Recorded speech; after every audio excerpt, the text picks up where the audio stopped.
सभी एकादश के भैया बहनों को आज हम गज़ल कविता के माध्यम से द्वितीय भाग पढ़ने जा रहे हैं। तो भैया बहनों, कवि दुष्यंत कुमार जी ने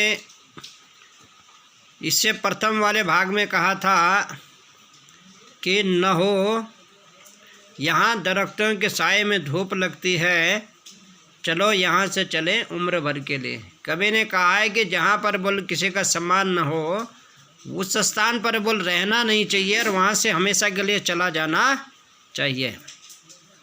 फिर कवि अपने गज़ल में कहते हैं, भैया बहनों देखो, न हो कमीज तो पाँव से पेट ढक लेंगे, ये लोग कितने मुनासिब है इस सफ़र के लिए। कवि ने क्या कहा भैया बहनों? कवि कहते हैं कि न हो कमीज। कमीज का मतलब होता है बदन में अगर बोल कपड़ा हमारे पास नहीं हो, कमीज नहीं हो, तो गरीब जो व्यक्ति होता है वो अपने पैरों से जो है अपने पेट को ढक लेता है, ठीक है, लेकिन फिर भी अपने स्वाभिमान से पीछे नहीं हटता है।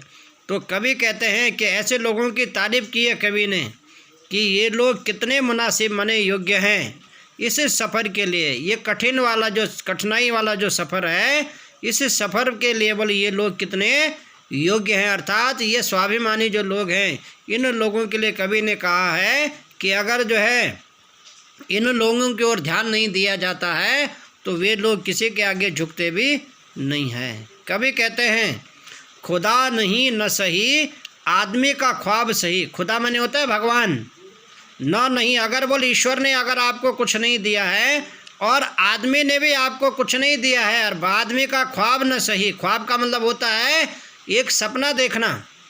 अगर बोल आपका सपना जो है पूरा नहीं होता है और ईश्वर ने भी वो आपका साथ नहीं दिया है, तो फिर भी जो ऐसी कठिन परिस्थितियों में जो ये लोग हैं, ये लोग बोल अपने जीवन को आगे चलाने का जो है भरपूर प्रयत्न करते हैं। इसलिए कवि ने कहा है कि कोई हसीन माने होता है सुंदर, नज़ारा माने दृश्य तो है नज़र के लिए। कौन सा सुंदर दृश्य की बात कही कवि ने? कवि ने वो जो गरीब लोग हैं, वो गरीब लोग जो अपने पाँव से जो है अपने पेट को ढक लेते हैं, ऐसे दृश्य को देखकर कवि ने तारीफ़ की है, उन लोगों की तारीफ़ की है कि जो अभाव में रहकर भी अपना जीवन जीने की क्या है कल्पना करते हैं और किसी के आगे जो है झुकते नहीं हैं। कवि कहते हैं वे मुतमईन है कि पत्थर पिघल नहीं सकता। मुतमईन का मतलब होता है आश्वस्त। कौन लोग? जो गरीब व्यक्ति है वो जानता है कि वे आश्वस्त, वो जानता है आश्वस्त है कि पत्थर पिघल नहीं सकता। पत्थर कौन? जो कठोर हृदय के लोग हैं, जो सत्ता में बैठे लोग हैं, उन लोगों के मन में बोल कभी भी क्या है गरीबों के लिए दया नहीं हो सकती है। जिस तरह से भैया बहनों कभी पत्थर पिघल नहीं सकता है, ये कपोल कल्पना है। वास्तव में पत्थर नहीं पिघलता है। पत्थर पिघलने का मतलब होता है कठोर हृदय। जो कठोर हृदय के लोग होते हैं उनके मन में कभी गरीबों के लिए दया नहीं होती। इसलिए कभी कहते हैं कि वे आश्वस्त हैं, वे मुतमईन माने आश्वस्त हैं कि कठोर हृदय के लोगों का हृदय कभी गरीबों के लिए नहीं पिघल सकता है, ठीक है।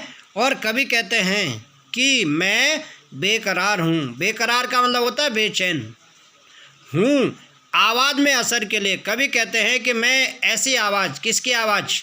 उन गरीबों की आवाज़ बनकर जो है असर करने के लिए, यानी समाज तक पहुंचाने के लिए बोल मैं बेचैन हूँ। इन गरीबों की आवाज़ को समाज के प्रत्येक व्यक्ति तक पहुंचाने के लिए बोल मैं भी बेचैन हूँ। इन गरीबों की आवाज़ को बोल मैं उन सत्ता के गलियारों में पहुंचाने के लिए तैयार हूँ, जिनकी ओर जो है सत्ता में बैठे हुए जो लोग हैं ध्यान नहीं देते हैं। कभी भी क्या है एक हमारा जो है समाज का एक क्या है अंग है, वो हमारे समाज के सुख दुख को जो है ध्यान में रखते हुए गरीबों की जो है पीड़ा को जो है समाज के सामने अपने कविता के माध्यम से क्या है भैया बहनों उजागर करते हैं। आगे कहा गया भैया बहनों देखो, तेरा निजाम है।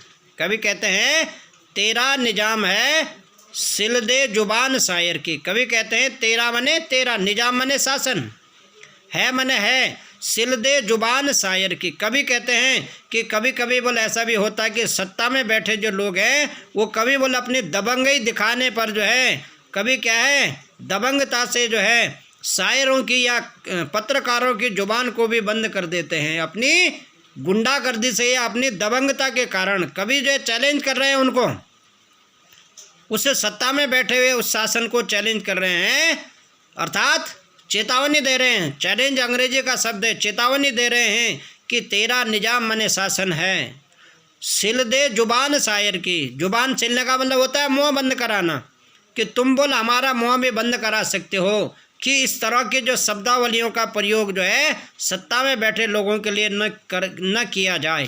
तुम चाहो बोल तो मेरी ज़बान को भी बंद करा सकते हो, लेकिन कभी कहते हैं ये एहतियात माने चेतावनी, ये एहतियात ज़रूरी है इस बहर के लिए। ये जो बहर है, ये जो कार्य है, इन लोगों के लिए द्वारा जो किया जा रहा है जो कार्य है, इस कार्य के लिए बोल जो इस प्रकार की चेतावनी देनी जरूरी है कि भविष्य में कोई व्यक्ति जो इस तरह का कार्य न करे और अपने जो दबे कुचले जो लोग हैं उनको लोगों के प्रति जो है अपनी हीन भावना को क्या है इस तरह से न दर्शाए। इसलिए कवि ने जो है अपनी गज़ल के माध्यम से ये गरीब लोगों की पीड़ा को क्या है उजागर किया है। शेष भाग भैया बहनों कल पढ़ाया जाएगा। धन्यवादम।